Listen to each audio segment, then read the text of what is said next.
அனைவருக்கும் வணக்கம். இந்த வீடியோவில் 11th சிறப்பு தமிழ் இயல் 3 வந்து பார்க்க போகிறோம். டோட்டலாக 188 கொஷின் நம்ம வந்து எடுத்திருக்கோம். Line by line question plus book by question எல்லாமே நம்ம வந்து கவர் பண்ணிட்டோம். ஆல்ரெடி இயல் 1 இயல் 2 வந்து அப்லோட் பண்ணிட்டோம். அதுக்கான வீடியோவுக்கான பிளேலிஸ்ட் லிங்க் வந்து கீழே டிஸ்கிரிப்ஷனில் வந்து கொடுக்குறேன். நீங்கள் கிளிக் பண்ணி அந்த 2 வீடியோ வந்து பார்த்துக்கலாம். ஸோ இயல் 3ல் என்னென்ன லெசன்ஸ் இருக்குதுன்னு பாருங்கள். லாஸ்ட்டாக நடந்த குரூப் 4லேயும் குரூப் 4 எக்ஸாம்லேயும் கொஷின் கேட்டிருக்காங்க. குரூப் 2 எக்ஸாம்லேயும் இந்த இயலில் இருந்து கொஷின் வந்து கேட்டிருக்காங்க. ஸோ ஒரு இம்பார்ட்டன்ட் இயல் தான். ஒவ்வொரு கொஷினுக்கும் இம்பார்ட்டன்ட் கொடுத்து நீங்கள் படிச்சுக்கோங்க. ஸோ ஃபஸ்ட்டு பார்த்திங்கன்னா நாடகக்கலை, தெருக்கூத்தில் கட்டியக்காரன், நாடகவியல் ஆளுமைகள், ₹1 ஒற்றை நடிகர் நாடகம், பேச்சுக்கலை. இந்த பேச்சுக்கலையிலிருந்து இந்த டைம் வந்து கொஷின் வந்து குரூப் 2ல் வந்து கேட்டிருக்காங்க. ஸோ முதல் தலைப்பு வந்து பார்க்கலாம். மறக்காமல் ஒரு லைக் பண்ணி சப்போர்ட் பண்ணுங்கள். ஸோ முதல் தலைப்பு நாடகக்கலை. ஃபஸ்ட்டு கொஷின் பாருங்கள். நாடகத்தின் அடிப்படை அழகு மற்றும் சிறிய அழகு எது அப்படின்னா உரையாடல். நாடகத்தின் அடிப்படை அழகு மற்றும் சிறிய அழகு வந்து உரையாடல். இலக்கிய வடிவத்தை உருவாக்குவது எது? இலக்கிய வடிவத்தை உருவாக்குவது வந்து நாடகம். இலக்கிய வடிவத்தை உருவாக்குவது நாடகம். மற்றவர்களுக்கு புரிகிற உடல் அசைவுகளும் சைகைகளும் டேஸ் எனப்படும். ஆன்சர் வந்து உடல் மொழி. மற்றவர்களுக்கு புரிகிற உடல் அசைவுகளும் சைகைகளும் உடல் மொழி எனப்படும். புற வடிவத்தில் காட்சி என்பது முக்கியமானது. காட்சியை டேஸ் என்றும் குறிப்பிடலாம். ஆன்சர் வந்து நிகழ்வு. புற வடிவத்தில் காட்சி என்பது முக்கியமானது. காட்சியை நிகழ்வு என்றும் குறிப்பிடலாம். உரையாடல், காட்சி, டேஸ் ஆகிய மூன்றும் இணைந்தது நாடகமாகும். ஆன்சர் வந்து அங்கம். அதாவது உரையாடல், காட்சி, அங்கம் ஆகிய மூன்றும் இணைந்தது நாடகமாகும். புறக்கட்டமைப்பின் கூறுகள் யாவை? புறக்கட்டமைப்பின் கூறுகள் வந்து உரையாடல், காட்சி, அங்கம். புறக்கட்டமைப்பின் கூறுகள் வந்து உரையாடல், காட்சி, அங்கம். 7வது கொஷின். காட்சியை வரையறை செய்ய களம் அவசியம். நாடகம் நிகழும் சூழலை உணர்த்துவது களம். இதனை டேஸ் என்றும் கூறலாம். ஆன்சர் வந்து வெளி. காட்சியை வரையறை செய்ய களம் அவசியம். நாடகம் நிகழும் சூழலை உணர்த்துவது களம். இதனை வெளி என்றும் கூறலாம். நிகழ்வில் பங்கேற்ற அனைவரும் இடம் மாறாமல் அல்லது புதிதாக ஒருவர் உள்ளே வரலாம். இதனால் ஏற்படும் மாற்றம் வந்து காட்சி மாற்றம். நிகழ்வில் பங்கேற்ற அனைவரும் இடம் மாறலாம் அல்லது புதிதாக ஒருவர் உள்ளே வரலாம். இதனால் ஏற்படும் மாற்றம் வந்து காட்சி மாற்றம். நாடகத்தின் கதையை பிரித்து அமைக்கும் முறை வந்து அங்கம். நாடகத்தின் கதையை பிரித்து அமைக்கும் முறை வந்து அங்கம். அங்கம் எத்தனை வகைப்படும்? அங்கம் வந்து 5 வகைப்படும். அங்கம் 5 வகைப்படும். ஓர் அங்கம் மட்டும் உள்ள நாடகத்தை டேஸ் என்பர். ஆன்சர் வந்து ஓரங்க நாடகம். ஓர் அங்கம் மட்டும் உள்ள நாடகத்தை ஓரங்க நாடகம் என்பர். ஒரே அரங்கத்திற்குள் தொடக்கம், வளர்நிலை, முடிவு என்று அமைக்கும் நாடகம் வந்து ஓரங்க நாடகம். ஒரே அங்கத்திற்குள் தொடக்கம், வளர்நிலை, முடிவு என்று அமைக்கும் நாடகம் வந்து ஓரங்க நாடகம். நாடகத்தில் இல்லாத அங்கமைப்பு எது அப்படின்னா ஈரங்கம். நாடகத்தில் இல்லாத அங்கமைப்பு வந்து ஈரங்கம். அகக்கட்டமைப்பின் 6 கூறுகள் யாவை? அகக்கட்டமைப்பின் 6 கூறுகள் வந்து தொடக்கம், மோதல், வளர்ச்சி, உச்சநிலை, வீழ்ச்சி, முடிவு. அகக்கட்டமைப்பின் 6 கூறுகள் வந்து தொடக்கம், மோதல், வளர்ச்சி, உச்சநிலை, வீழ்ச்சி, முடிவு. வளர்ச்சியை தொடர்ந்தே டேஸ் அமையும். ஆன்சர் வந்து உச்சம். வளர்ச்சியை தொடர்ந்தே உச்சம் அமையும். 16வது கொஷின். சஸ்பென்ஸ் தமிழாக்கம் வந்து ஆர்வத்தொக்கல். சஸ்பென்ஸுடைய தமிழாக்கம் வந்து ஆர்வத்தொக்கல். உச்சம் நோக்கி ஒரு நாடகத்தின் கதையை நகர்த்தி செல்வதற்கான ஒரு உத்தி டேஸ் எனப்படும். ஆர்வத்தொக்கல். உச்சம் நோக்கி ஒரு நாடகத்தின் கதையை நகர்த்தி நகர்த்தி செல்வதற்கான ஒரு உத்தி ஆர்வத்தூக்கல் எனப்படும். நாடகத்தின் இறுதி காட்சி அமைப்பு உச்சம். நாடகத்தின் இறுதி காட்சி அமைப்பு உச்சம். கதையை முடிவு நோக்கி கொண்டு செல்லும் கட்டமைப்பு வீழ்ச்சி. கதையை முடிவு நோக்கி கொண்டு செல்லும் கட்டமைப்பு வீழ்ச்சி. நாடகத்தின் உயிர் நிலையாக அமைவது. ஆன்சர் கதைக்கரு. நாடகத்தின் உயிர்நிலையாக அமைவது கதைக்கரு. ஒரு நாடகத்தின் முடிவில் பார்வையாளன் பெறுகின்ற உணர்வின் அடிப்படையில் அந்நாடகத்தினை டேஸ் மற்றும் டேஸ் என வகைப்படுத்தலாம். இன்பியல் நாடகம், துன்பியல் நாடகம். ஒரு நாடகத்தின் முடிவில் பார்வையாளன் பெறுகின்ற உணர்வின் அடிப்படையில் அந்நாடகத்தினை இன்பியல் நாடகம் மற்றும் துன்பியல் நாடகம் என வகைப்படுத்தலாம். கான்ட்ரஸ்ட் தமிழாக்கம் எதிர்நிலை. கான்ட்ரஸ்ட் தமிழாக்கம் எதிர்நிலை. நாடகத்தில் 2 கதை மாந்தர்கள் உச்சத்தில் தங்களுக்கு என்ன நடக்கப் போகிறது என தெரியாமல் இருப்பார்கள். ஆனால் பார்வையாளர்களுக்கு நடக்கப் போவது முன்னதாகவே தெரிந்துவிடும். இதனையே டேஸ் என்பர். ஆன்சர் குறிப்பு முரண். நாடகத்தில் 2 கதை மாந்தர்கள் உச்சத்தில் தங்களுக்கு என்ன நடக்கப் போகிறது என தெரியாமல் இருப்பார்கள். ஆனால் பார்வையாளர்களுக்கு நடக்கப் போவது முன்னதாகவே தெரிந்துவிடும். இதனையே குறிப்பு முரண் என்பர். 24வது கொஸ்டின். நாடக ஆசிரியர்கள் குறிப்பு முரணை மிக நுட்பமாக பயன்படுத்துவார்கள். இதனை டேஸ் என்றும் கூறுவர். ஆன்சர் நாடக முரண். நாடக ஆசிரியர்கள் குறிப்பு முரணை மிக நுட்பமாக பயன்படுத்துவார்கள். இதனை நாடக முரண் என்றும் கூறுவர். தமிழின் முதல் காப்பியம் எதுனா சிலப்பதிகாரம். தமிழின் முதல் காப்பியம் சிலப்பதிகாரம். சிலப்பதிகாரத்தின் டேஸ் காதையில் அரங்குகள் அமைய வேண்டிய முறை, அரங்கின் உயரம், திரைசீலைகளின் வகைகள், தூண்களின் நிழலை காட்டாது விளக்குகளை அமைக்க வேண்டிய முறை பற்றி சொல்லப்பட்டிருக்கின்றன. எந்த காதை அப்படின்னா அரங்கேற்று காதை. சிலப்பதிகாரத்தின் அரங்கேற்று காதையில் அரங்குகள் அமைய வேண்டிய முறை, அரங்கின் உயரம், திரைசீலைகளின் வகைகள், தூண்களின் நிழலை காட்டாது விளக்குகளை அமைக்க வேண்டிய முறை பற்றி சொல்லப்பட்டிருக்கின்றன. நாடக அரங்கத்தின் முன்பகுதியில் தொங்கவிடப்படும் மறைப்பு திரையை டேஸ் என்கிறோம். திரைசீலை. நாடக அரங்கத்தின் முன்பகுதியில் தொங்கவிடப்படும் மறைப்பு திரையை திரைசீலை என்கிறோம். திரைசீலைகளை டேஸ் வகைகளாக சிலப்பதிகாரம் குறிப்பிடுகிறது. எத்தனைனா 3 வகை. திரைசீலைகளை 3 வகைகளாக சிலப்பதிகாரம் குறிப்பிடுகிறது. 29வது கொஸ்டின். சிலப்பதிகாரம் குறிப்பிடும் திரைசீலைகளின் 3 வகைகள் யாவை? அந்த 3 வகைகள் பாருங்கள். ஒரு பக்கத்தில் திரை இழுக்கப்படுகின்ற ஒருமுக எழினி, இரு பக்கமும் திரையை திறக்கின்ற பொருமுக எழினி, மேலிருந்து கீழே இறங்குகின்ற கரந்து வரல் எழினி. சிலப்பதிகாரம் குறிப்பிடும் அந்த திரை சீலைகள் 3 ஒருமுக எழினி, பொருமுக எழினி, கரந்து வரல் எழினி. நாடக அரங்கங்களின் வகைகள்: படச்சட்ட அரங்கம், வட்ட வடிவ அரங்கம், அரை வட்ட வடிவ அரங்கம், சதுர அரங்கம், செவ்வக அரங்கம், முக்கோண அரங்கம், அண்மை அரங்கம், திறந்தவெளி அரங்கம். நாடக அரங்கங்களின் வகைகள் இதெல்லாம் பார்த்துக்கோங்க. படச்சட்ட அரங்கம், வட்ட வடிவ அரங்கம், அரை வட்ட வடிவ அரங்கம், சதுர அரங்கம், செவ்வக அரங்கம், முக்கோண அரங்கம், அண்மை அரங்கம், திறந்தவெளி அரங்கம்.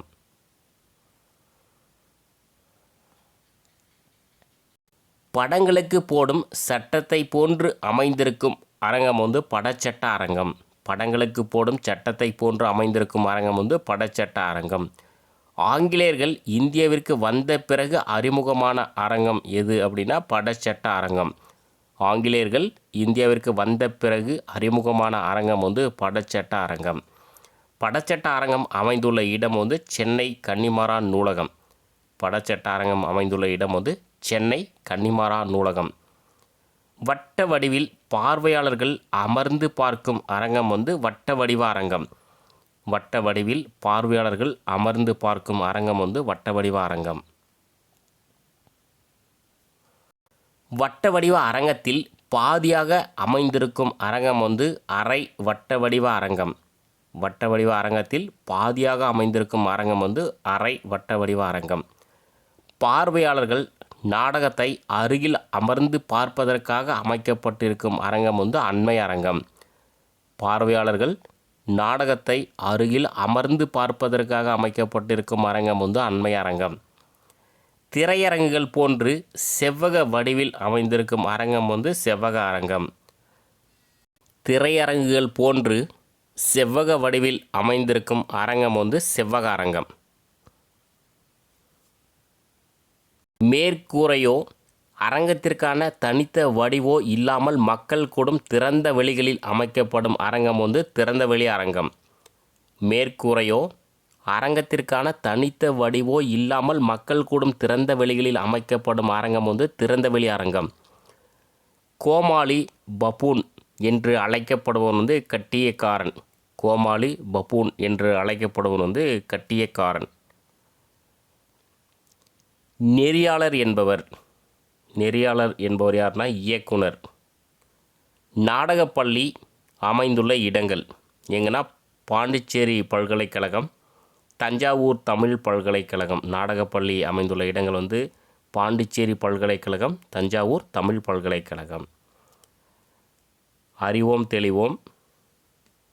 நொண்டி நாடகங்கள் தோன்றிய காலம் எப்போனா 17ஆம் நூற்றாண்டின் பிற்பகுதி. இது ப்ரீவியஸ் இயர் கொஷினில் இந்த கொஷின் வந்து கேட்டிருக்காங்க டிஎன்பிஎஸ்சி தமிழில்.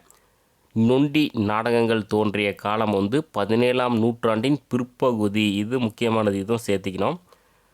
ஏன்னா 17ஆம் நூற்றாண்டுன்னு அப்படின்னு இல்லாமல் 17ஆம் நூற்றாண்டின் பிற்பகுதி அப்படின்றதும் சேர்த்தி தான் ஆன்சராக வந்துருந்துச்சு.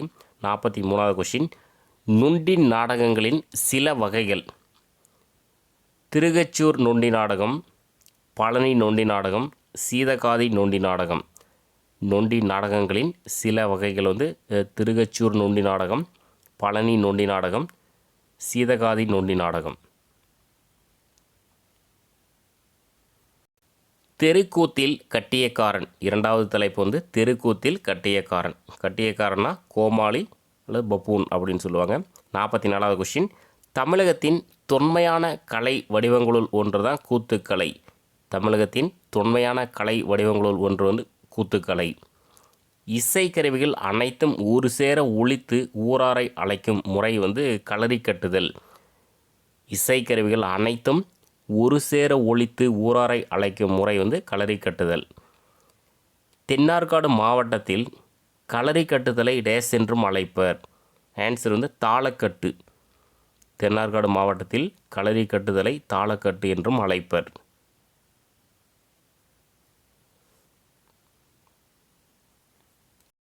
களரிக்கட்டுக்கு பிறகு பார்வையாளர்கள் முன் தோன்றுகின்ற குறிப்பிடத்தக்க முதல் கதை மாந்தன் யார் அப்படின்னா கட்டியக்காரன். களரிக்கட்டுக்கு பிறகு பார்வையாளர்கள் முன் தோன்றுகின்ற குறிப்பிடத்தக்க முதல் கதை மாந்தன் வந்து கட்டியக்காரன்.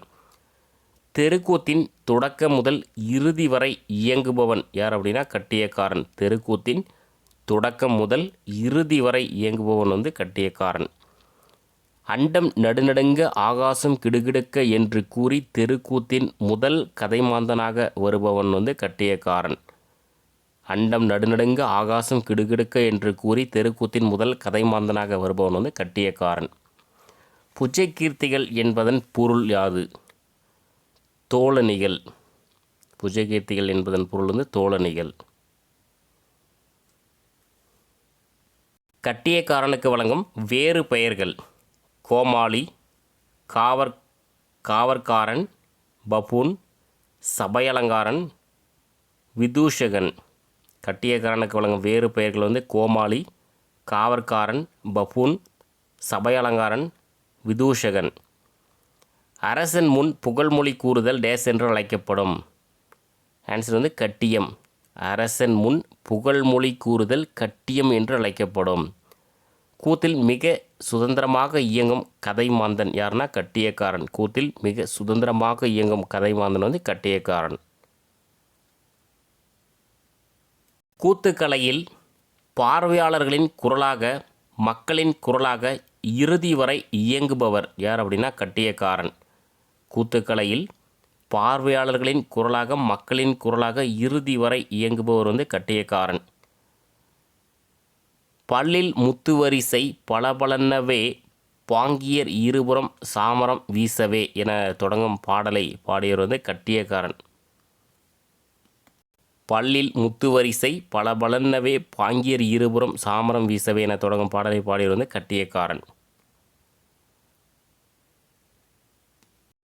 வேம்புடன் போல கட்டியன் வீருடனே வந்தேன் பாரீர் எனும் பாடலை கூறி வருபவர் வந்து கட்டியக்காரன். வேம்புடன் போல கட்டியன் வீருடனே வந்தேன் பாரீர் எனும் பாடலை கூறி வருபவர் வந்து கட்டியக்காரன். தமிழகத்தில் தெருக்கூத்து அதிகமாக நடத்தப்படும் பகுதி வடபகுதி, அதாவது வட மாவட்டங்கள். தமிழகத்தில் தெருக்கூத்து அதிகமாக நடத்தப்படும் பகுதி வந்து வடபகுதி. தமிழகத்தின் தென் பகுதிகளில் தெருக்கூத்து எவ்வாறு அழைக்கப்படுகிறது? தென் பகுதிகளில் வந்து ஸ்பெஷல் நாடகங்கள். தமிழகத்தின் தென் பகுதிகளில் தெருக்கூத்து எவ்வாறு அழைக்கப்படுகிறது? ஸ்பெஷல் நாடகங்கள். ஸ்பெஷல் நாடக முறையை உருவாக்கியவர் யாருன்னா சங்கரதாஸ் சுவாமிகள். ஸ்பெஷல் நாடக முறையை உருவாக்கியவர் வந்து சங்கரதாஸ் சுவாமிகள். நகர்ப்புறங்களை விட கிராமப்புறங்களில் டேஸ் நாடகங்களுக்கு மிகுந்த செல்வாக்கு உண்டு. ஸ்பெஷல் நாடகம். நகர்ப்புறங்களை விட கிராமப்புறங்களில் ஸ்பெஷல் நாடகங்களுக்கு மிகுந்த செல்வாக்கு உண்டு. ஸோ அடுத்த தலைப்பு, மூன்றாவது தலைப்பு வந்து நாடகவியல் ஆளுமைகள். சங்கரதாஸ் சுவாமிகள் வாழ்ந்த காலம் 1867 1922 வரை. சங்கரதாஸ் சுவாமிகள் வாழ்ந்த காலம் 1867 1922 வரை. தமிழ் நாடக மரபை பின்பற்றி கால மாற்றங்களுக்கு ஏற்ப நாடகம் படைத்தவர் யாருன்னா சங்கரதாஸ் சுவாமிகள். தமிழ் நாடக மரபை பின்பற்றி கால மாற்றங்களுக்கு ஏற்ப நாடகம் படைத்தவர் சங்கரதாச சுவாமிகள். இசையை முதன்மைப்படுத்தி கூத்து மரபுகளை உள்வாங்கி நாடகங்களை படைத்தவர் வந்து சங்கரதாஸ் சுவாமிகள். இசையை முதன்மைப்படுத்தி கூத்து மரபுகளை உள்வாங்கி நாடகங்களை படைத்தவர் வந்து சங்கரதாஸ் சுவாமிகள். பழங்கதைகளில் குறைவான நிகழ்ச்சிகளை எடுத்துக்கொண்டு பாத்திரங்களின் தர்க்கத்திற்கு இடமளித்து நாடகங்களை உருவாக்கியவர் யாருன்னா சங்கரதாஸ் சுவாமிகள். பழங்கதைகளில் குறைவான நிகழ்ச்சிகளை எடுத்துக்கொண்டு பாத்திரங்களின் தர்க்கத்திற்கு இடமளித்து நாடகங்களை உருவாக்கியவர் சங்கரதாஸ் சுவாமிகள். சங்கரதாச சுவாமிகள் சிறுவர்களை கொண்டு உருவாக்கிய பாலர் நாடகக் குழுவின் பெயர் எது அப்படின்னா பாய்ஸ் கம்பெனி. சங்கரதாஸ் சுவாமிகள் சிறுவர்களை கொண்டு உருவாக்கிய பாலர் நாடகக் குழுவின் பெயர் வந்து பாய்ஸ் கம்பெனி. தமிழ் நாடக தலைமை ஆசிரியர் என்று அழைக்கப்படுபவர் யாருன்னா சங்கரதாச சுவாமிகள். நிறைய டைம் கேட்ட கொஷின், ப்ரீவியஸ் இயர் கொஷினில் நிறைய இடத்துல வரும். தமிழ் நாடக தலைமை ஆசிரியர் யாருன்னா சங்கரதாஸ் சுவாமிகள். இந்த நாடகக்கலையை பற்றி பார்த்திங்கன்னா சங்கரதாஸ் சுவாமிகள் ஒன்று, பம்மல் சம்பந்தனார் ஒன்று, பரிதிமார் கலைஞர் ஒன்று. இந்த 3 நபர்களை பற்றி கட்டாயம் வந்து ஏதாவது ஒரு கொஷினாவது ஒரு எக்ஸாமுக்கு கேட்டுடுறாங்க. தமிழ் நாடக தலைமை ஆசிரியர் தான் சங்கரதாஸ் சுவாமிகள். கற்பனை சிறப்பும் சந்தம் மிக்கதுமான பாடல்களை படைத்தவர் யாருன்னா சங்கரதாச சுவாமிகள். கற்பனை சிறப்பும் சந்தம் மிக்கதுமான பாடல்களை படைத்தவர் வந்து சங்கரதாஸ் சுவாமிகள். நடிகர்கள் விருப்பம் போல் வசனங்களை பேசி வந்த நிலையை மாற்றி வரையறுத்த நாடக பிரதிகளை உருவாக்கியவர் ஏன்னா சங்கரதாச சுவாமிகள். நடிகர்கள் விருப்பம் போல் வசனங்களை பேசி வந்த நிலையை மாற்றி வரையறுத்த நாடக பிரதிகளை உருவாக்கியவர் வந்து சங்கரதாஸ் சுவாமிகள். பழந்தமிழ் இலக்கிய வரிகளை உரையாடலில் பயன்படுத்தியவர் யாருன்னா சங்கரதாஸ் சுவாமிகள். பழந்தமிழ் இலக்கிய வரிகளை உரையாடலில் பயன்படுத்தியவர் சங்கரதாஸ் சுவாமிகள்.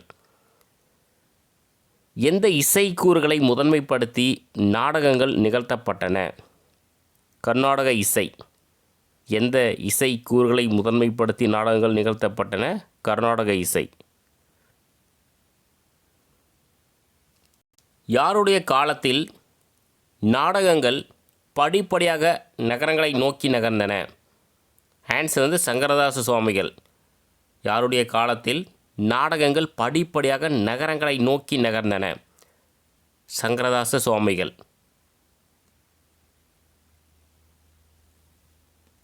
மதுரகவி பாஸ்கரதாஸ் வாழ்ந்த காலம் 1892 1952 வரை. மதுரகவி பாஸ்கரதாஸ் வாழ்ந்த காலம் வந்து 1892 1952 வரை. சுதந்திர போராட்ட காலத்தில் இந்திய அளவில் புகழ்பெற்று திகழ்ந்த தமிழ் நாடக கலைஞர் யார் அப்படின்னா மதுரகவி பாஸ்கரதாஸ். சுதந்திர போராட்ட காலத்தில் இந்திய அளவில் புகழ்பெற்று திகழ்ந்த தமிழ் நாடக கலைஞர் வந்து மதுரகவி பாஸ்கரதாஸ். தம் நாடகங்களில் பாடல்களின் வழி விடுதலை கருத்துக்களை பொதுமக்களிடம் கொண்டு சேர்த்தவர் ஏன்னா மதுரகவி பாஸ்கரதாஸ். தம் நாடகங்களில் பாடல்களின் வழி விடுதலை கருத்துக்களை பொதுமக்களிடம் கொண்டு சேர்த்தவர் மதுரகவி பாஸ்கரதாஸ். தேசிய விடுதலை கருத்துக்களை நுட்பமாக இணைத்து நாடக பாடல்களை இயற்றி கவி புனைவதில் புதிய முறையை உருவாக்கியவர் யார்னா மதுரகவி பாஸ்கரதாஸ். தேசிய விடுதலை கருத்துக்களை நுட்பமாக இணைத்து நாடக பாடல்களை இயற்றி கவி புனைவதில் புதிய முறையை உருவாக்கியவர் வந்து மதுரகவி பாஸ்கரதாஸ். ஆங்கில அரசால் தடை செய்யப்பட்ட மதுரகவி பாஸ்கரதாஸின் நாடக பாடல்கள் எந்த நிகழ்வுகளை கொண்டு பாடப்பட்டது? பகத்சிங் தூக்கிலேற்றப்பட்ட நிகழ்வு, காந்தியடிகள் பங்கேற்ற வட்டமேசை மாநாடு, பஞ்சாப் படுகொலை. ஆங்கில அரசால் தடை செய்யப்பட்ட மதுரகவி பாஸ்கரதாஸின் நாடக பாடல்கள் எந்த நிகழ்வுகளை கொண்டு பாடப்பட்டது? பகத்சிங் தூக்கிலேற்றப்பட்ட நிகழ்வு, காந்தியடிகள் பங்கேற்ற வட்டமேசை மாநாடு, பஞ்சாப் படுகொலை. திரைப்படங்கள் அல்லாத அக்காலகட்டத்தில் மதுரகவியின் நாடக பாடல்களை கிராமபோன் இசைத்தட்டுகளில் பதிவேற்றி உலகம் முழுவதும் கொண்டு சென்ற புகழ்பெற்ற இசைத்தட்டு நிறுவனம் எது அப்படின்னா இஸ் மாஸ்டர் வாய்ஸ். திரைப்படங்கள் அல்லாத அக்காலகட்டத்தில் மதுரகவியின் நாடக பாடல்களை கிராமபோன் இசைத்தட்டுகளில் பதிவேற்றி உலகம் முழுவதும் கொண்டு சென்ற புகழ்பெற்ற இசைத்தட்டு நிறுவனம் வந்து இஸ் மாஸ்டர் வாய்ஸ்.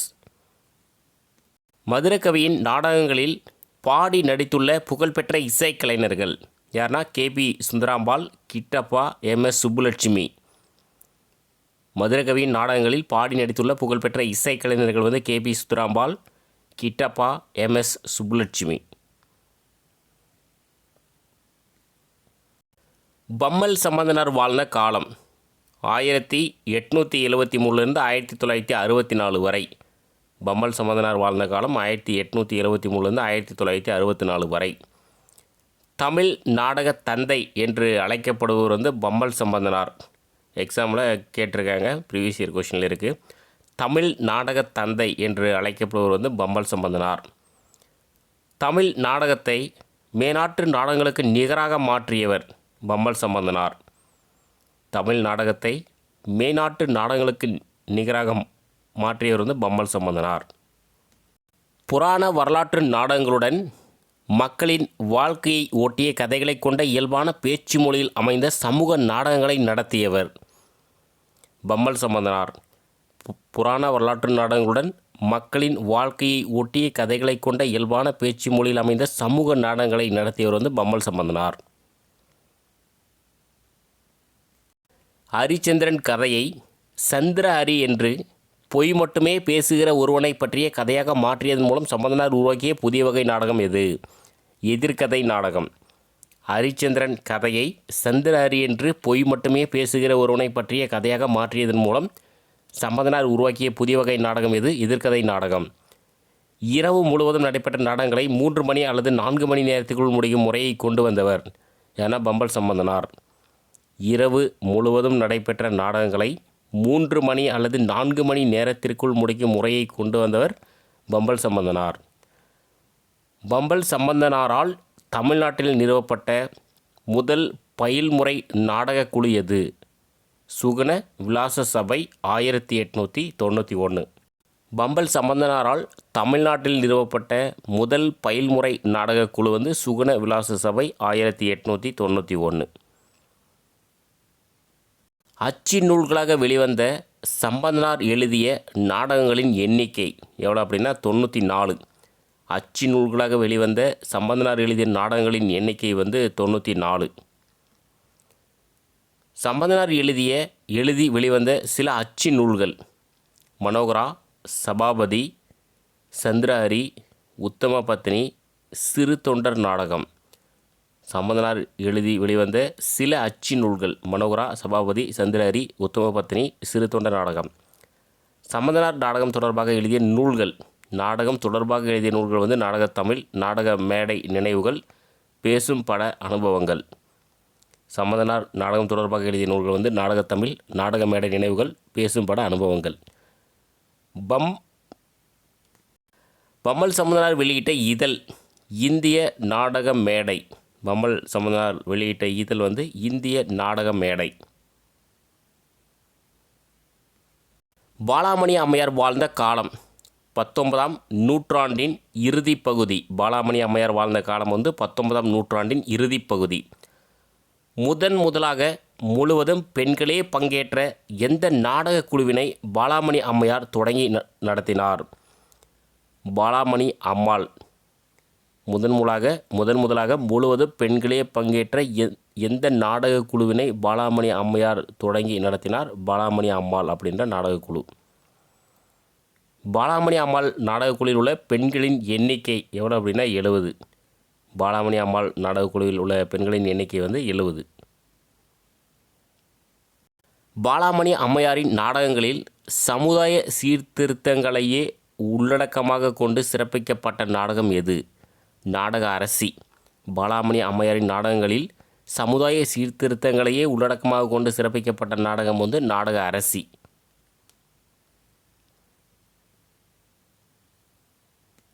நாடக மேடையில் பெட்ரோமாக்ஸ் விளக்குகளை முதலில் அறிமுகப்படுத்தியவர் யார்னா? பாலாமணி அம்மையார்.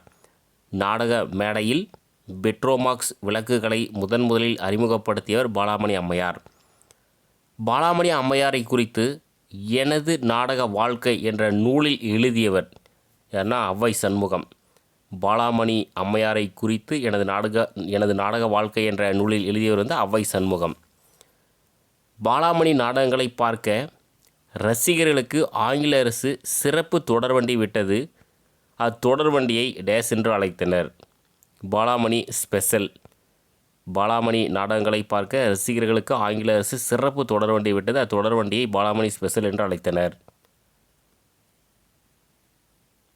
ஆர்எஸ் மனோகர் வாழ்ந்த காலம் 1925 2006 வரை. ஆர்எஸ் மனோகர் வாழ்ந்த காலம் 1925 2006 வரை. தமிழ் நாடக உலகில் நாடக காவலர் என்று போற்றப்படுபவர் யார்னா? ஆர்எஸ் மனோகர். தமிழ் நாடக உலகில் நாடக காவலர் என்று போற்றப்படுபவர் வந்து ஆர்எஸ் மனோகர். கல்லூரி நாடகத்தில் டேஸ் கதாபாத்திரத்தில் நடித்ததால் அதையே தன் பெயராக மாற்றிக்கொண்டவர் தான் மனோகர். கல்லூரி நாடகத்தில் மனோகர் கதாபாத்திரத்தில் நடித்ததால் அதையே தன் பெயராக மாற்றிக்கொண்டவர் மனோகர்.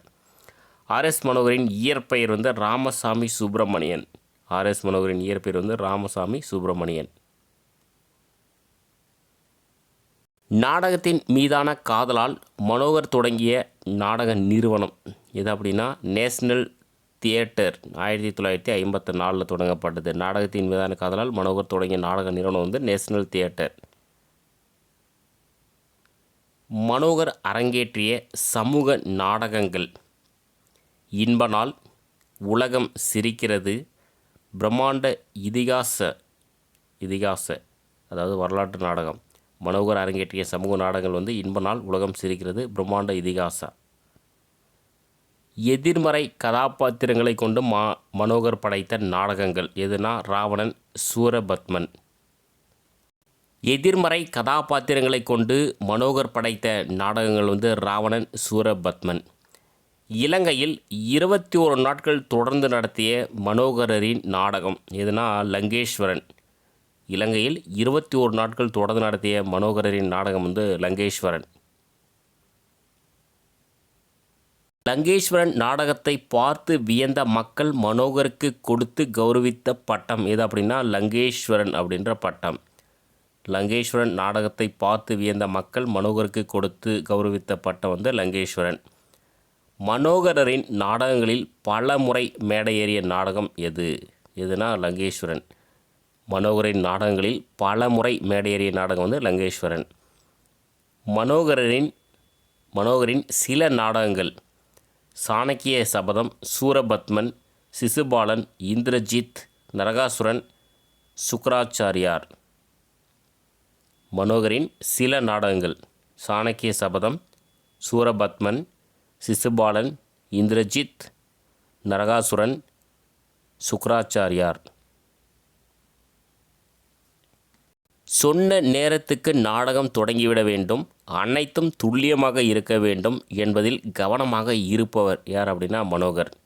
சொன்ன நேரத்துக்கு நாடகம் தொடங்கிவிட வேண்டும், அனைத்தும் துல்லியமாக இருக்க வேண்டும் என்பதில் கவனமாக இருப்பவர் வந்து மனோகர்.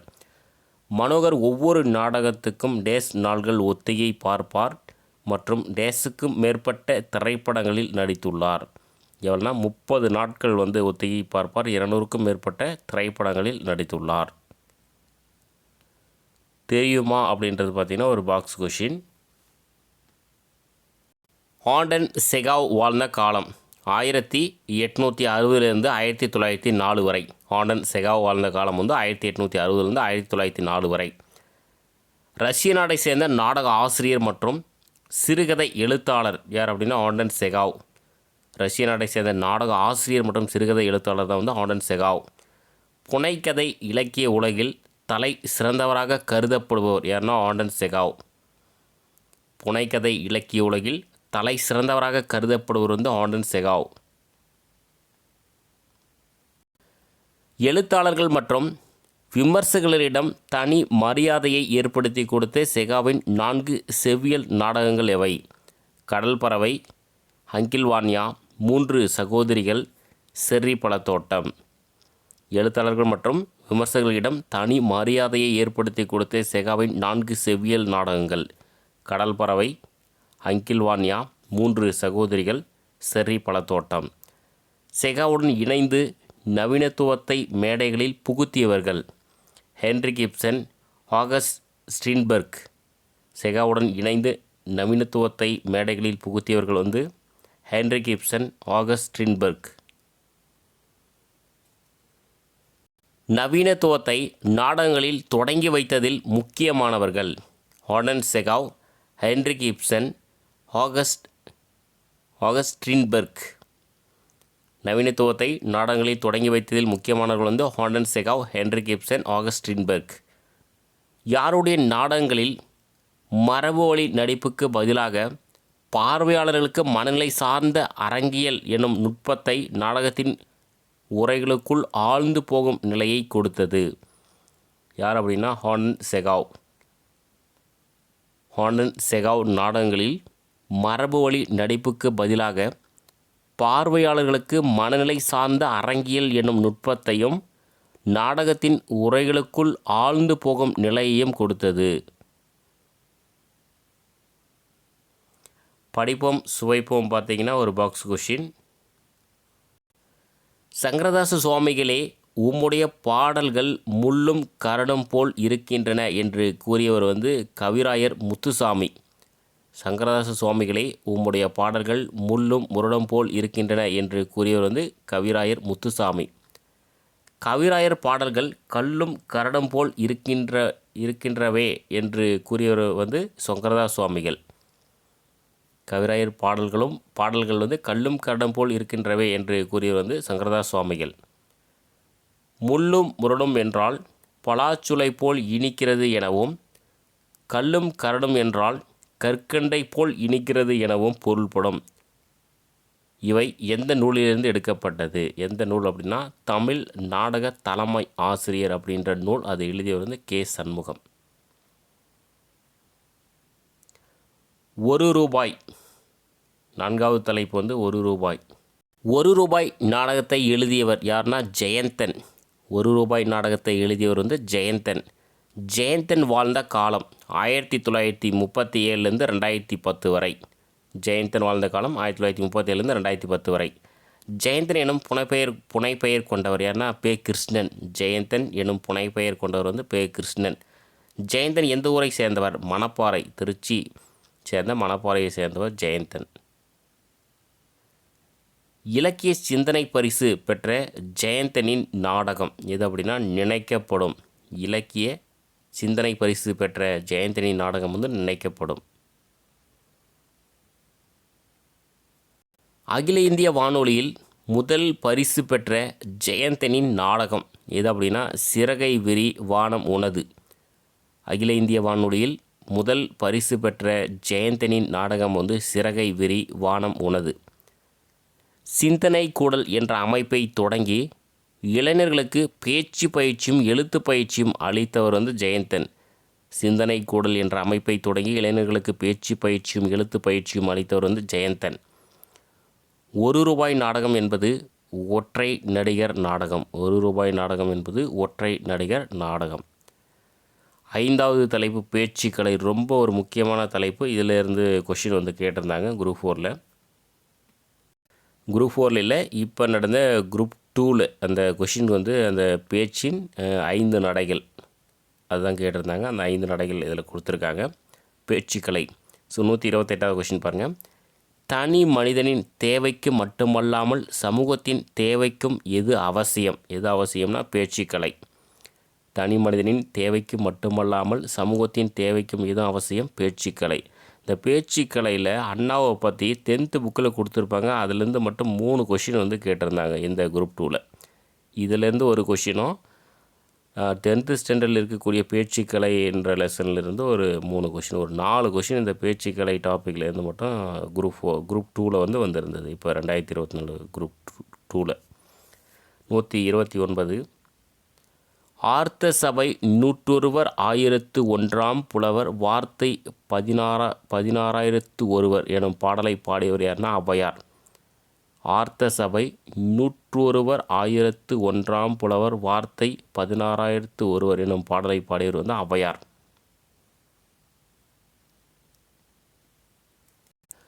உயர்ந்த சபைகளில் அமரும் தகுதி 100 பேரில் ஒருவருக்கே கிடைக்கும்.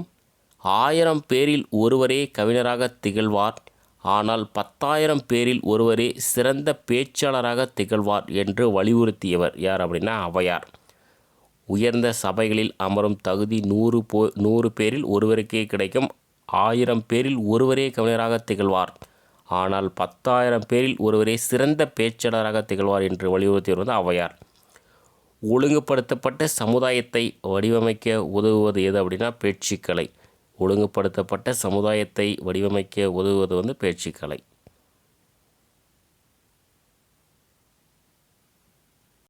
மன்னர் ஆட்சியை, ஏகாதிபத்திய ஆட்சியை, அந்நியர் ஆட்சியை, கொடுங்கோல் ஆட்சியை, முடியாட்சியை வீழ்த்தி மக்களாட்சியை மலர செய்ய ஆற்றல் உடைய கலை எது அப்படின்னா பேச்சுக்கலை. மன்னர் ஆட்சியை, ஏகாதிபத்திய ஆட்சியை, அந்நியர் ஆட்சியை, கொடுங்கோல் ஆட்சியை, முடியாட்சியை வீழ்த்தி மக்களாட்சியை மலர செய்ய ஆற்றல் உடைய கலை வந்து பேச்சுக்கலை.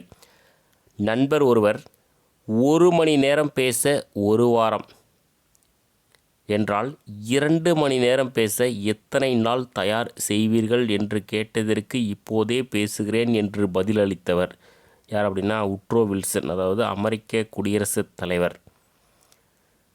அதாவது 1 மணி நேரம் பேச 1 வாரம் என்றால் 2 மணி நேரம் பேச எத்தனை நாள் தயார் செய்வீர்கள் என்று கேட்டதற்கு இப்போதே பேசுகிறேன் என்று. அதாவது இந்த லைன் இன்னும் போகும், இன்னும் முடியல, ஃபுல் சென்டென்ஸ் போகும். அதற்கு பதிலளித்தவர் யாருன்னா உட்ரோ வில்சன், அமெரிக்க குடியரசுத் தலைவர்.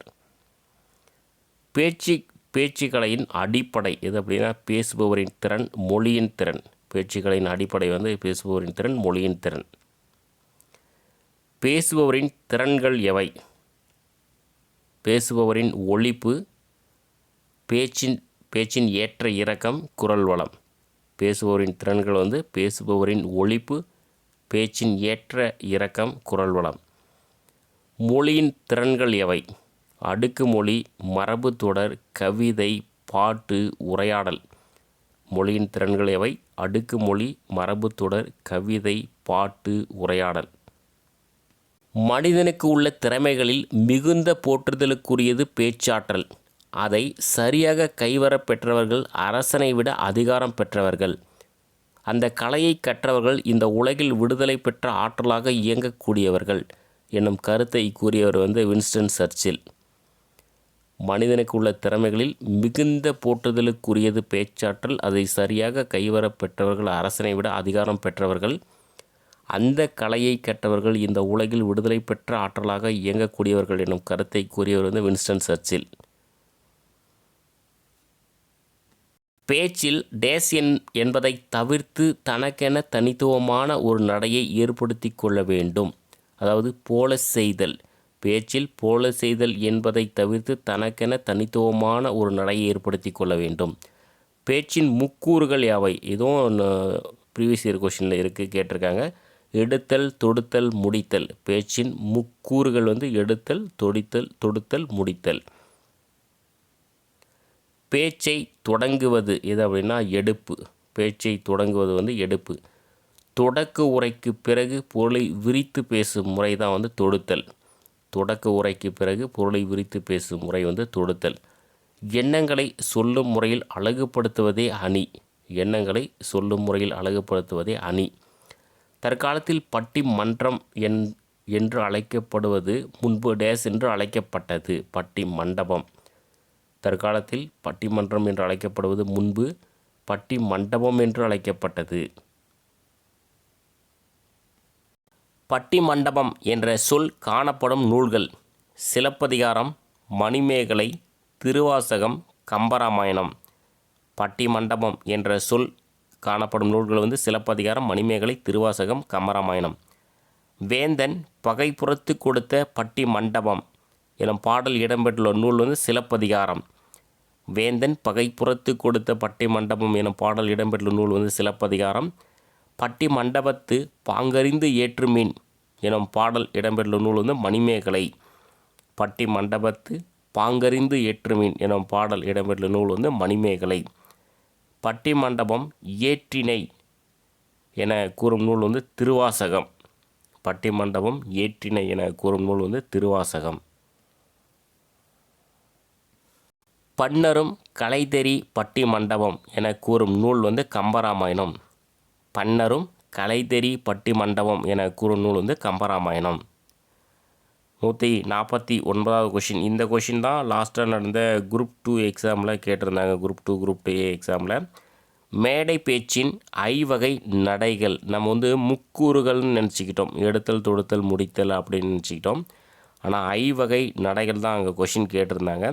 கடின நடை, எளிய நடை, இலக்கிய நடை, அடுக்குமொழி நடை, கொச்சை நடை. இதான் மேடை பேச்சின் ஐவகை நடைகள். அமெரிக்காவின் சிகாகோ நகரில் நடைபெற்ற உலக சமய மாநாட்டு கூட்டத்தில் விவேகானந்தர் சொற்பொழிவாற்றிய ஆண்டு எப்போனா செப்டம்பர் 11, 1893. அமெரிக்காவின் சிகாகோ நகரில் நடைபெற்ற உலக சமய மாநாட்டு கூட்டத்தில் விவேகானந்தர் சொற்பொழிவாற்றிய ஆண்டு செப்டம்பர் 11, 1893. வேற்று சமய நெறிகளை வெறுக்காத பண்பினை பல நாடுகளுக்கு எடுத்து சென்ற பெருமை இவர்களைத்தான் சாரும் என்று விவேகானந்தர் யாரை பற்றி குறிப்பிடுகிறார்? யாரை பற்றினா பிரதிநிதிகள். வேற்று சமய நெறிகளை வெறுக்காத பண்பினை பல நாடுகளுக்கு எடுத்து சென்ற பெருமை இவர்களைத்தான் சாரும் என்று விவேகானந்தர் யாரை பற்றி குறிப்பிடுகிறார்? பிரதிநிதிகளை பற்றி குறிப்பிடுகிறார். நடுவரும் இரு தரப்பிலும் 3 பேர் எனும் எண்ணிக்கையில் கருத்துக்களை முன்வைப்பது பட்டிமன்றம். நடுவரும் இரு தரப்பிலும் 3 பேர் எனும் எண்ணிக்கையில் கருத்துக்களை முன்வைப்பது பட்டிமன்றம். வழக்காடு மன்றத்தில் நடுவரை டேஸ் என்பர்? நீதியரசர். வழக்காடு மன்றத்தில் நடுவரை டேஸ் என்பர்? நீதியரசர். ஆப்ரஹாம் லிங்கன் கேட்ஸ்பர்கில் உள்ள நினைவு சின்னம் திறப்பு விழாவில் உரை நிகழ்த்திய ஆண்டு நவம்பர் 19, 1863. ஆப்ரஹாம் லிங்கன் கேட்ஸ்பர்கில் உள்ள நினைவு சின்னம் திறப்பு விழாவில் உரை நிகழ்த்திய ஆண்டு நவம்பர் 19, 1863. 87 ஆண்டுகளுக்கு முன்பு நமது முன்னோர் இந்த கண்டத்தில் சுதந்திரத்தை மனத்திற்கொண்டும் எல்லா மனிதர்களுக்கும் சமமானவர்கள் என்ற எண்ணத்திற்கு அர்ப்பணித்தும் ஒரு புதிய நாட்டை உருவாக்கினர் என்று தனது உரையை தொடங்கியவர் யார் அப்படின்னா ஆப்ரஹாம் லிங்கன். அந்த உரை தான் கேட்ஸ்பர்கில் உள்ள நினைவு சின்ன திறப்பு விழாவில் நிகழ்த்திய உரை. 156வது கொஷின். நாம் இங்கே என்ன சொல்கிறோம் என்பதை உலகம் கவனத்தில் கொள்ளவோ நீண்ட காலம் நினைவில் வைத்திருக்கவோ செய்யாது. ஆனால் அது அவர்களின் வீர செயலை ஒரு நாளும் மறக்காது என்று கூறியவர் ஆப்ரஹாம் லிங்கன். நாம் இங்கே என்ன சொல்கிறோம் என்பதை உலகம் கவனத்தில் கொள்ளவோ நீண்ட காலம் நினைவில் வைத்திருக்கவோ செய்யாது. ஆனால் அது அவர்களின் வீர செயலை ஒரு நாளும் மறக்காது என்று கூறியவர் ஆப்ரஹாம் லிங்கன். கடவுளின் பெயரால் அமைக்கப்படுகிற சுதந்திரமான மக்களால் மக்களுக்காக உருவாக்கப்படுகிற மக்களின் அரசை இந்த பூமியிலிருந்து அழித்துழைக்க முடியாது. யார் கூற்று அப்படின்னா ஆபிரகாம் லிங்கன் அவர்களுடைய கூற்று. கடவுளின் பெயரால் அமைக்கப்படுகிற சுதந்திரமான மக்களால் மக்களுக்காக உருவாக்கப்படுகிற மக்களின் அரசை இந்த பூமியிலிருந்து அழித்துழைக்க முடியாது. யார் கூற்று அப்படின்னா ஆபிரகாம் லிங்கன். கருத்துக்களை தெள்ள தெளிய நீரோடை போல கேட்போர் இதயங்களில் பாய செய்பவர் தான் திருவி கல்யாண சுந்தரனார். கருத்துக்களை தெள்ள தெளிய நீரோடை போல கேட்போர் இதயங்களில் பாய செய்பவர் தான் திருவி கல்யாண சுந்தரனார். திருவிகா தமிழ் மாணாக்கர் மாநாடு நடத்திய ஆண்டு ஆகஸ்ட் 7, 1923. திருவிகா தமிழ் மாணாக்கர் மாநாடு நடத்திய ஆண்டு வந்து ஆகஸ்ட் 7, 1923. எழுங்கள் எழுங்கள் இளம் பரதிகளே, சாதி வேற்றுமை பெண்ணடிமை தீண்டாமை முதலிய கட்டுக்கள் இரிந்து ஓட தமிழ் கதிர் பரப்பி எழுங்கள் எழுங்கள் என்று கூறியவர் வந்து திருவிகா. எழுங்கள் எழுங்கள் இளம் பரதிகளே, சாதி வேற்றுமை பெண்ணடிமை தீண்டாமை முதலிய கட்டுகள் இரிந்து ஓட தமிழ் கதிர் பரப்பி எழுங்கள் எழுங்கள் என்று கூறியவர் வந்து திருவிகா. தமிழ் தென்றல் என்று அழைக்கப்படுவர் யாருன்னா திருவிகா. தமிழக வரலாற்றில் பல ஆண்டுகளாக சிந்தனை ஊன்றி உழன்ற மக்களை சிந்திக்க வைத்து பகுத்தறிவுடன் வாழ வழிகாட்டிய தலைவர் யார் அப்படின்னா பெரியார். தமிழக வரலாற்றில் பல ஆண்டுகளாக சிந்தனையின்றி உழன்ற மக்களை சிந்திக்க வைத்து பகுத்தறிவுடன் வாழ வழிகாட்டிய தலைவர் தான் வந்து பெரியார்.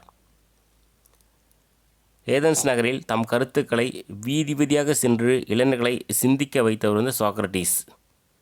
ஏதென்ஸ் நகரில் தம் கருத்துக்களை வீதி வீதியாக சென்று இளைஞர்களை சிந்திக்க வைத்தவர் சாக்ரட்டிஸ்.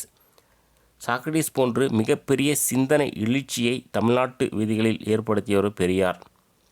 சாக்ரட்டிஸ் போன்று மிகப்பெரிய சிந்தனை எழுச்சியை தமிழ்நாட்டு வீதிகளில் ஏற்படுத்தியவர் பெரியார்.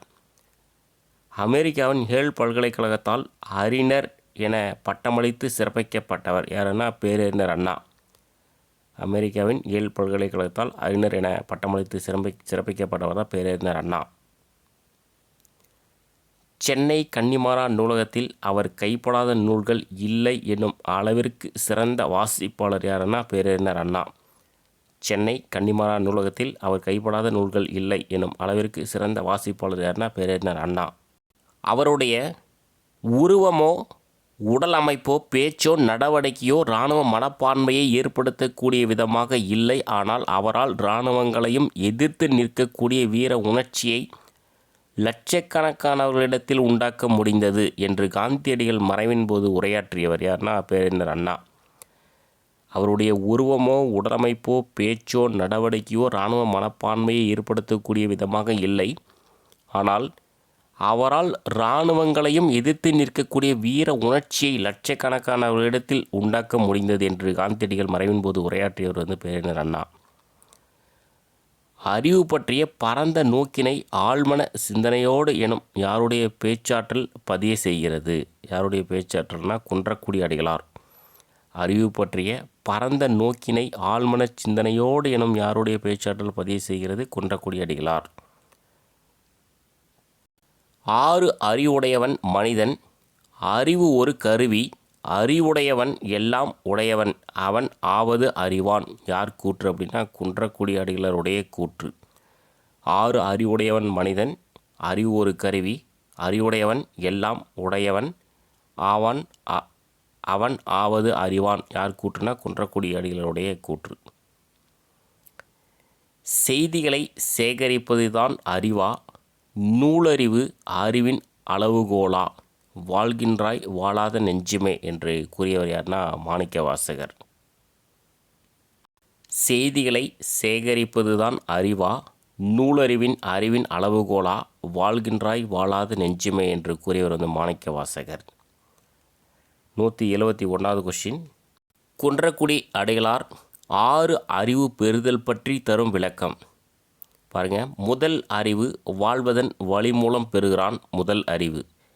2வது அறிவு செய்யும் தொழிலின் மூலம் பெறுகிறான். அது வந்து 2வது அறிவு. 3வது அறிவு தான் வாழும் காலத்தில் சூழ்நிலை தாக்கத்திலிருந்து காத்து கொள்வதன் மூலம் பெறுகிறான். 3வது அறிவு.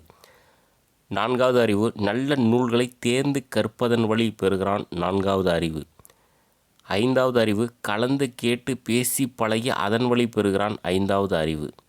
ஆறாவது அறிவு இயற்கை இயக்கத்தின் மூலம் பெறும் அறிவு தான் ஆறாவது அறிவு.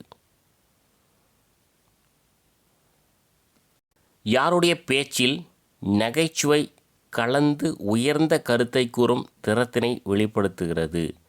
கலைவாணர் NS கிருஷ்ணன். யாருடைய பேச்சில் நகைச்சுவை கலந்து உயர்ந்த கருத்தை கூறும் திறத்தினை வெளிப்படுத்துகிறது? கலைவாணர் NS கிருஷ்ணன். படிப்போம் சுவைப்போம். 173வது கொஷின், பாக்ஸ் கொஷின் இது. அமெரிக்காவில் நிறவெறிக்கு எதிராக கிளர்த்தெழுந்து தம் உரைகள் மூலம் சமத்துவத்தை எடுத்துரைத்த சிறந்த பேச்சாளர் யார் அப்படின்னா மார்ட்டின் லூதர் கிங். அமெரிக்காவில் நிறவெறிக்கு எதிராக கிளர்ந்தெழுந்து தம் உரைகள் மூலம் சமத்துவத்தை எடுத்துரைத்த சிறந்த பேச்சாளர் வந்து மார்ட்டின் லூதர் கிங். கருப்பின மக்களுக்கு அதிகாரத்தில் பங்கு வேண்டும் என்று போராடி சிறந்த உரைகள் மூலமே மக்களை சென்றடைய வைத்தவர் வந்து மார்ட்டின் லூதர் கிங். கருப்பின மக்களுக்கு அதிகாரத்தில் பங்கு வேண்டும் என்று போராடி சிறந்த உரைகள் மூலமே மக்களை சென்றடைய வைத்தவர் வந்து Martin Luther King. Martin Luther கிங்கின் மிக சிறந்த உரை எதுவென்று இன்றும் போற்றப்படுகிறது? எனக்கு ஒரு கனவு உள்ளது. எந்த வருஷம்னா 1963. இந்த கொஷின் பார்த்தீங்கன்னா இப்போ 2024 நடந்த குரூப் 4 எக்ஸாமில் ஜிகேல இந்த கொஷின் வந்து கேட்டிருக்காங்க. ஆனால் எங்கே இருக்குது? 11th சிறப்பு தமிழில் கொடுத்துருக்காங்க. ஜிகேனா நமக்கு ஜென்ரல் ஸ்டடீஸில் வந்து ஸ்கூல் புக்கில் எங்கே இருக்குன்னு நான் கவனிக்கல. நிறைய படிச்சிருக்கோம், ஆனால் எங்கே இருக்குதுன்னு கண்டுபிடிக்க முடியல. ஆனால் சிறப்பு தமிழில் இருக்குது. இதை வந்து தமிழில் கேட்காம இதை கரெக்டாக கொண்டு போய் ஜிகேல கேட்டிருக்காங்க. மார்ட்டின் லூதர் கிங்கின் மிக சிறந்த உரை எது என்று போற்றப்படுகிறது? எனக்கு ஒரு கனவு உள்ளது. 1963. நான் எனது பேச்சின் மூலம் வெற்றி பெறுவேன். என் பேச்சை கேட்பதற்காகவே நீங்கள் எல்லாரும் காத்து கொண்டு இருப்பீர்கள் என சூளுரைத்தவர் யார்னா டிஸ்ரேலி, பிரிட்டன் நாட்டு முதன்மை அமைச்சர். நான் எனது பேச்சின் மூலம் வெற்றி பெறுவேன். என் பேச்சை கேட்பதற்காகவே நீங்கள் எல்லாரும் காத்து கொண்டு இருப்பீர்கள் என சூளுரைத்தவர் வந்து டிஸ்ரேலி, பிரிட்டன் நாட்டு முதன்மை அமைச்சர். ஸோ இதுக்கு மேலே வரது எல்லாமே புக் பேக் கொஷின்ஸ். நாடகத்தின் அடிப்படை அலகு எது அப்படின்னா உரையாடல். நாடகத்தின் அடிப்படை அலகு வந்து உரையாடல். நாடகத்தின் உயிர் நிலையாக அமைவது வந்து கதைக்கரு. நாடகத்தின் உயிர்நிலையாக அமைவது வந்து கதைக்கரு. அரங்குகள் அமைய வேண்டிய முறை பற்றி கூறும் நூல் கூறும் சிலப்பதிகாரம். சிலப்பதிகாரத்தின் காதை வந்து அரங்கேற்று காதை. அரங்குகள் அமைய வேண்டிய முறை பற்றி கூறும் சிலப்பதிகாரத்தின் காதை வந்து அரங்கேற்று காதை. பாலாமணி ஸ்பெஷல் என்று அழைக்கப்பட்டது எது அப்படின்னா தொடர்வண்டி.